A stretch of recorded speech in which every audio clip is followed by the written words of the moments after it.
Well, hello, guys. Welcome to the Elsa Kurt Show. I am here with Janae Sergio, and she is the best-selling author of an incredible book, her own story. It is Perfectly Flawed.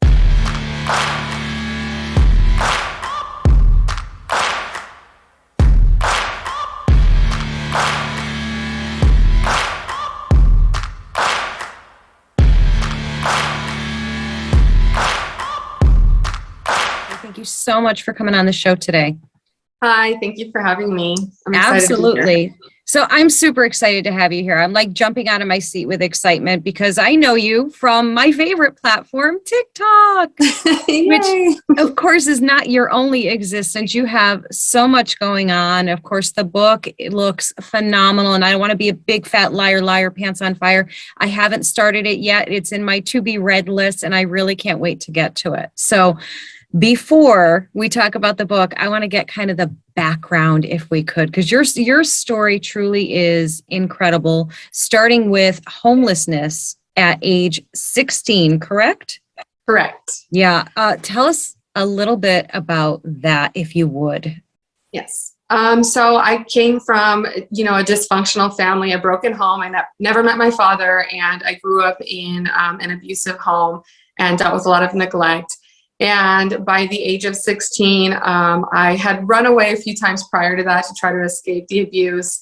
By the age of 16, my mom took me to a homeless shelter in Hollywood, California, and she dropped me off at the shelter.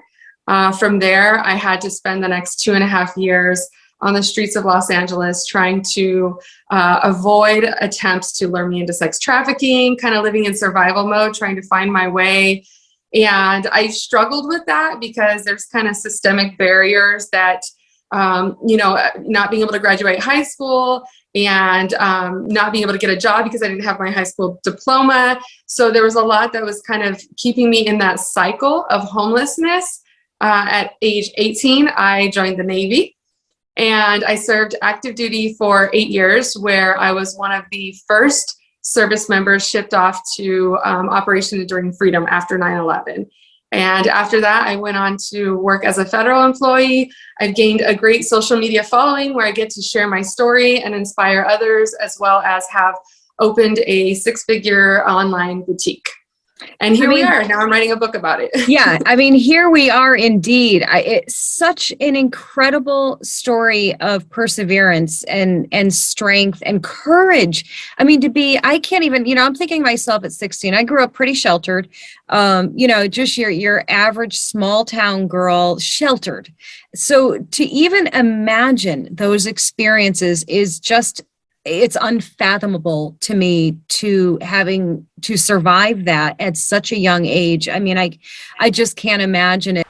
Tell me about where did this strength come from, this determination? I think I was already dealing with having to have that strength because of the abuse that I was enduring at home. So I already kind of had to have the mindset of, you're going to pull through this, you're going to be okay. This is not the life for you. And so when I ended up on the streets, it was kind of the same mentality of, this is not the end state for me. I'm going to get out of here. And I was more of like a daydreamer. So I essentially was manifesting my future for myself. But there are programs in Los Angeles, and there were other youth who had already been homeless who really kind of helped show me the way and helped to guide me away from some of the dangers that were out there. And so it was scary, but I just kept that mindset of, I'm going to have to pull myself out of this and to make sure that my decisions aligned with what I really wanted for myself in the future. How did you decide on the Navy? Like at 18, and it's such a phenomenal choice when, for any young person who is feeling, for whatever reason, directionless and needing guidance and structure and all of those things, and to learn skills. Yes. It's a great avenue to go. Did anybody encourage you to do that, or was that all you? I had no idea that the military was an option for me. And especially because with the military, you have to already have your high school diploma. So it just was not something I was considering. One of my high school friends had been recruited into the Navy, and she came to me and she was like, the recruiter wants to meet with you. And I was like, I'm not a military girl. Like I was totally into fashion, and I was like, it's just not my thing. They took me to Carl's Jr. for a cheeseburger, and he talked up the Navy and told me how amazing it was. I was going to be able to travel, and I would always be next to the beach. And this was during peacetime, and so he kind of used that also as, we haven't been to war in a while. You don't have anything to worry about. So I just decided to give it a go. I mean, there was the college benefits, and like you said, the structure, the potential for stability, gaining a family. There was so many benefits to it that it didn't make sense not to give it a try, because I was living in survival mode and I just genuinely had no idea how I was going to get out of that situation. So I was like, I'm going to go for it and see what happens. Tell me a little bit about being essentially a child. I mean, 18, being a child, being deployed overseas and for a pretty incredible mission. Tell me a little bit about that experience. Were you frightened? Were you excited, nervous, all of the above? Definitely all of the above. Not so much, not excited on the first deployment because it was to war. But we had just come. So my first year in the Navy it was great. We did travel, and we had the Pearl Harbor movie premiere on board our ship. And so we had all the celebrities there. We got to watch the movie. Now, the Pearl Harbor movie is about battleships at war. And so it still was just a movie to us. And then a few months later, 9/11 happened, and we found out that we were going to war. So I still kind of had that in my mind as we were getting ready to deploy. However, 9/11, right after 9/11, I don't know if you remember, but the country was very patriotic. Everybody was united. And so I felt proud that I was being sent to defend our country and to defend freedom. I felt very proud of that, and a little afraid, but proud that I was being given this opportunity to defend the country in this moment. I had already kind of grown up faster than the average 18 or 19-year-old because of my circumstances. And I had already been through so much hardship that I felt like this was something I would be able to survive as well. Absolutely. And by the way, it shouldn't be an aside, but thank you for your service, truly. That's it. It's such an incredible thing to take on. It's so young, and I totally understand what you're saying, that absolutely you were already so many years emotionally and mentally older than your actual age from your experiences. Can I ask, and it's okay if you don't want to address that, do you have a relationship with your mom now, or is it just easier for you to just have this separate life? I tried over the years, and I think I gave more chances than the average person would. I really wanted that. I really wanted that relationship, and I wanted to eventually one day actually earn her love. And it wasn't until it started affecting my children that I realized in order for me to break the chains of dysfunction, I had to distance myself completely. So it's been a few years that I'm completely distanced from my mom and have not spoken to her, and I'm not aware of what her situation is. And I think it's a really important thing to address, because I think a lot of times when you are a victim of an abusive family and a dysfunctional lifestyle, you crave so much that lack of love from them that you don't see how much it's damaging you to keep seeking something that isn't available to you. And I think it's such an important message, really, that it's okay to make that separation, to make that break and focus on yourself and your own family. And I remember reading something that some parents teach you how to be and other parents teach you how not to be. And, it's sad that that's the case, of course, but it sounds like it's made you, 10 times the mom that maybe you would have been otherwise. Who knows? So, you almost look for the blessings, right? I do. And, if anything, I think that she's the one missing out, because my daughters are incredible, and they are healers, like they're little healers. And so they're the most important thing to me. And I can't imagine either passing that trauma onto them nor allowing someone else to do so. And so I just had to make that that clean break in order to break. And they understand, and they know my situation. They understand it. So I do. And I talk a lot about that in the book as well, how long it took me to finally come to terms with the fact that I was just going to have to let go. Mm-hmm. Was writing the book for you part of a healing process, you think? Very much so. It was a very emotional, I'll tell you, I take on a lot of challenges in life. I'm not shy. I'm a big risk taker. This was probably one of the few risks. Now, like I said, I've been homeless, I've been to war, but this was one where I was like, I don't want to do this anymore. It was so hard because I had to relive. When you tell your story, typically you're able to tell it at a surface level. But when you start to write it into a book, you got to go into the details. You need to actually relive those moments. And in order to survive over the years, I suppressed a lot of the memories. I suppressed a lot of the emotions because I didn't have time to deal with them. I just needed to keep going. And so this was a moment where I had to actually sit down, relive those moments, process the emotions, and then still find a way to put them into words that can help other people, because I didn't succumb to my circumstances and I don't want to trauma dump on the reader. So it was a huge process. There were times where I was like, I don't know if I'm cut out for this, or maybe I need to pause for a while. But I was able to just get it all out of my system, process those emotions, pat myself on the back for how far I've come, and then put that into words in a way that can help the reader and hopefully motivate the reader. From what I hear, it's motivating. Absolutely. Did you, during the writing process of this, had you really realized how much you had truly accomplished? Was it during that process that you kind of took that step back and went, pardon my language, but holy shit, I've really come a long way? During the process, I did come to terms with that. No, I had not acknowledged it over the years. I was just like, just got to keep going. But you know what else is hearing the feedback from people makes me realize it even more so, because people are like, how did you overcome that? I'm like, isn't that just what people deal with, like normal life? So it's two parts really, as I read it and wrote it, but also just hearing other people's feedback and realizing how inspired they are by what I've overcome, because I'm still processing the fact that it's not normal. Yeah, that actually does make sense. It's your normal. It was your normal. That's how you lived. And, we don't know anybody else's experiences, not truly. So I could totally see how your mindset would be like that. But yeah, the book, I'm sure, was quite the startling revelation for you. Yes. How long did it take you to the whole process beginning to end to write the book? I had an aggressive timeline. I set an aggressive timeline. I wanted to do it by my 40th birthday. So I did it in 6 months. I wrote the book.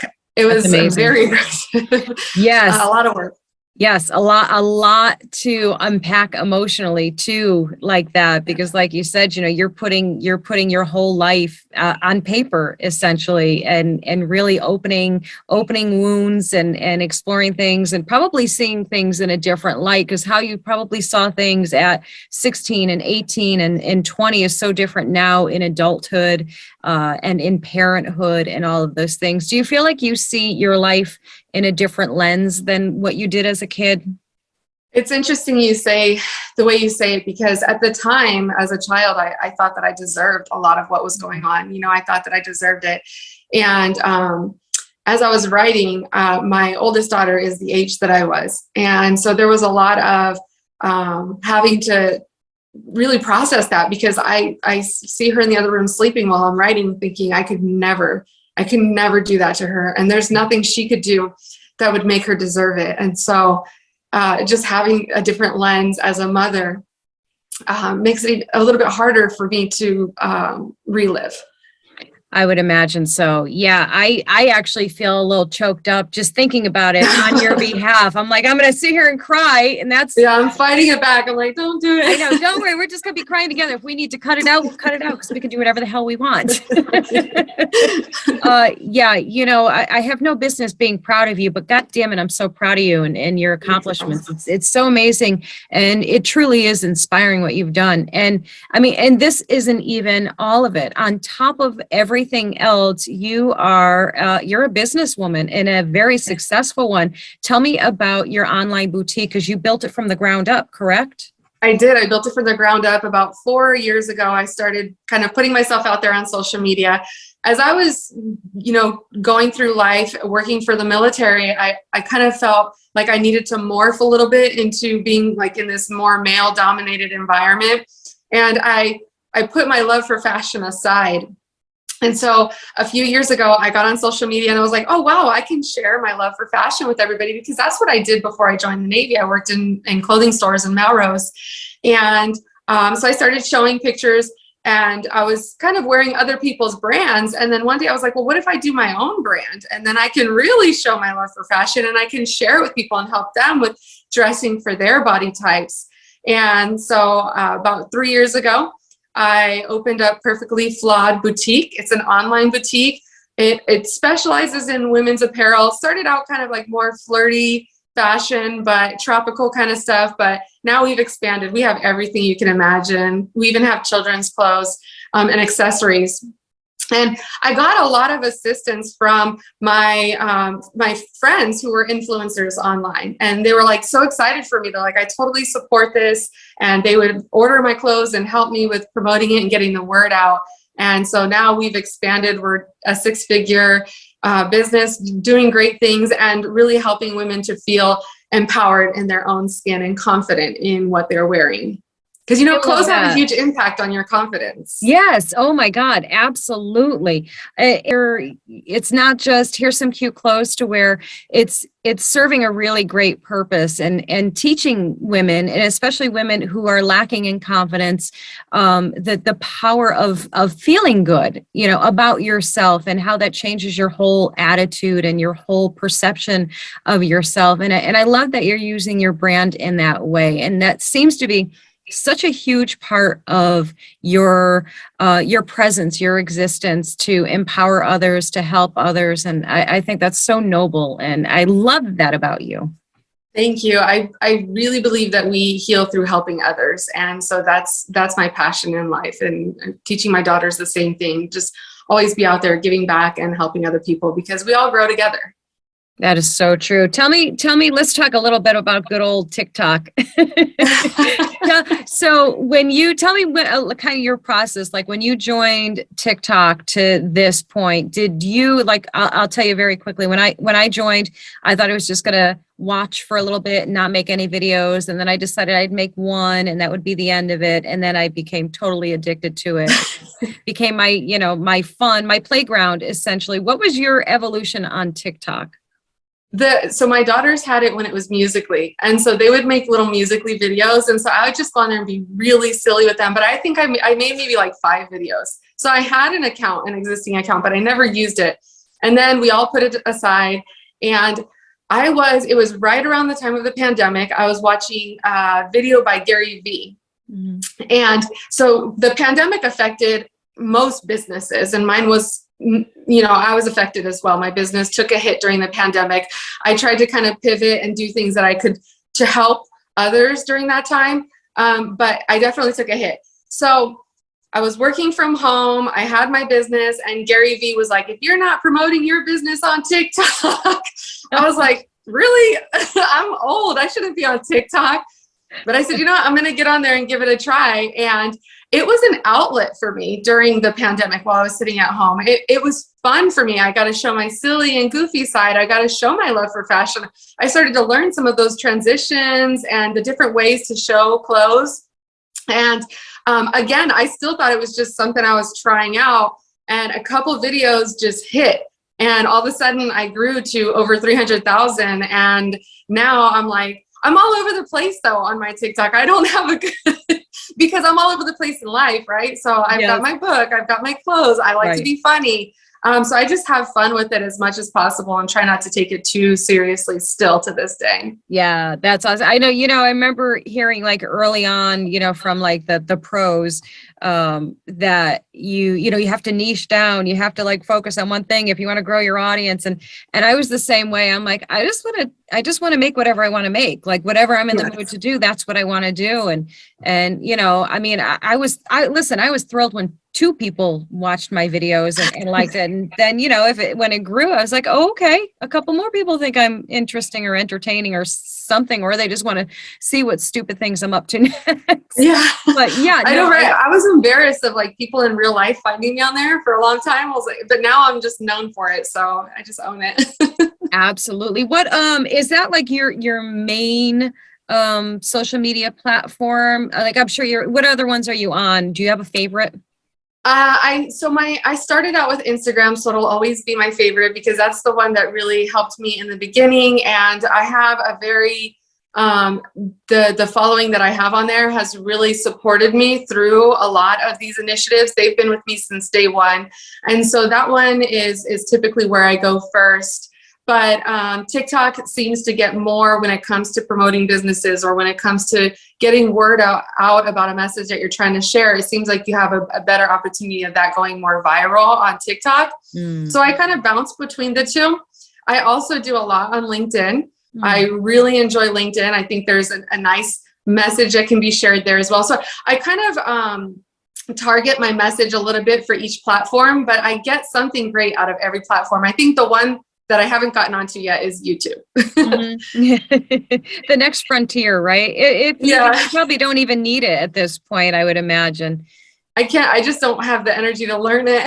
I know. There's just so much. There's so much. Yeah. What's your handle on everything so everybody knows how to find you on social media? Across all platforms, it's Janae_Perfectly Flawed, or on Twitter, it's Janae Sergio. Perfect. Okay, good. Yes, because I know they're like, where can we find her? So a little bit more about your book. So what's the overall message you want people to have from reading your book? The overall message that I want people to have is really that no one's coming to save you. You're going to have to step up and be your own hero. And I don't say that in that nobody wants to help you. And I don't think that we should not be trying to help other people. I absolutely think we should. But people have things going on in their lives, and you may not be able to be their priority, or they may not even know how to help you. And so once you take ownership of your life and you decide that you're going to be your own hero, then you avoid the possibility of falling into that victim mindset that keeps you down into those negative cycles. And so the message is be your own hero. I love that message. And I agree with it 100 million bazillion %. I think that's so true. And I love the way that you phrase that too, because it's important. It is important to note that, there are people that do want to help you, and they can only help you in the ways that they can help. But ultimately you do have to help yourself. You do have to find that inner strength and that fortitude to be able to overcome whatever your obstacles are, and have faith in yourself that you actually can. And, what better testament or what better proof of that than someone like you who went from homelessness as a child, went from abusive family life, dysfunctional family life, to homelessness, became, you're now a veteran, and you're an author, and you're an entrepreneur, and you're a social media icon, and, you're doing all of those things. And really, it was through your own determination to do it. And that is such a powerful message. And I thank you so much for sharing it with everyone, really. Thank you. And thank you for giving me the opportunity to share that as well. Oh, it's absolutely my honor. Is there a website for you, or are you just the social media right now? I do have a website. It's for the book. It's perfectlyflawedbook.com, and that will take you directly to the Amazon link for my book. But my book is available on Amazon. Look at that beauty. I love it. I love it. Yes, guys, you absolutely need to go get this book. You need to read it for yourself. You need to get it for somebody who needs to be inspired and encouraged and uplifted. Absolutely 100%. Go get that book. This was Janae Sergio, Perfectly Flawed. She is wonderful. Go find her on social media. Thanks for watching, guys. We'll see you in the next episode.